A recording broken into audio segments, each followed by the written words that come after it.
Welcome to Academic Gain Tutorials. In this video, we will discuss the differences between income tax and capital gains tax.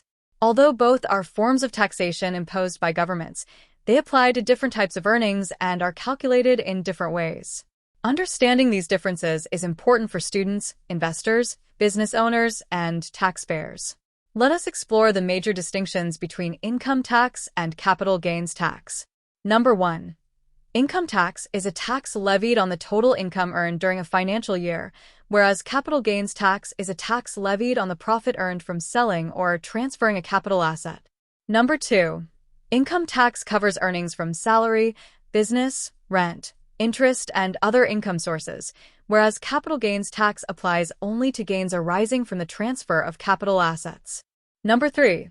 Income tax is charged every financial year on taxable income, whereas capital gains tax is charged only when a capital asset is sold or transferred. Number 4. Income tax has a broad scope covering all heads of income, whereas capital gains tax has a narrower scope limited to capital asset transactions. Number 5.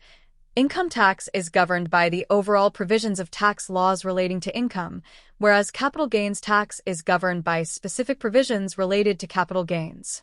Number 6. Income tax applies to individuals, businesses, partnerships, and companies earning income, whereas capital gains tax applies to any person or entity transferring a capital asset. Number 7. Income tax generally follows progressive slab rates based on income levels, whereas capital gains tax may have different rates depending on whether the gain is short-term or long-term. Number 8. Income tax is calculated after combining various income sources and deducting eligible deductions, whereas capital gains tax is calculated separately for each category of capital asset. Number 9. Income tax losses can often be adjusted against other types of income, whereas capital gains tax losses are usually adjusted only against capital gains. Number 10.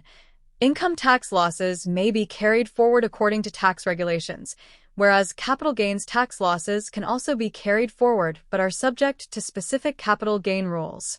Number 11.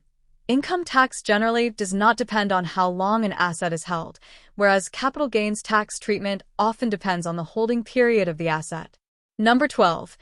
Income tax offers various deductions and exemptions for taxpayers, whereas capital gains tax provides limited exemptions related to certain qualifying investments and transactions. Number 13.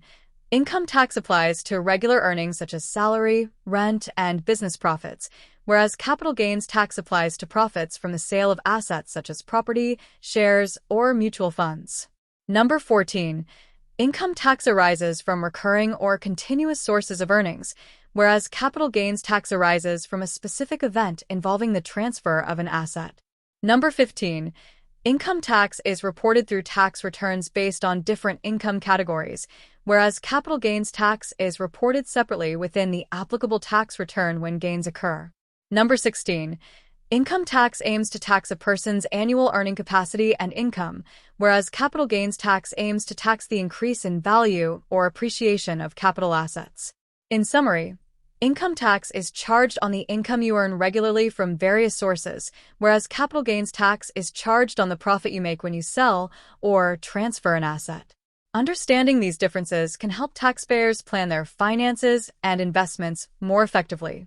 If this lecture was helpful, give it a thumbs up and subscribe to the channel. Thank you.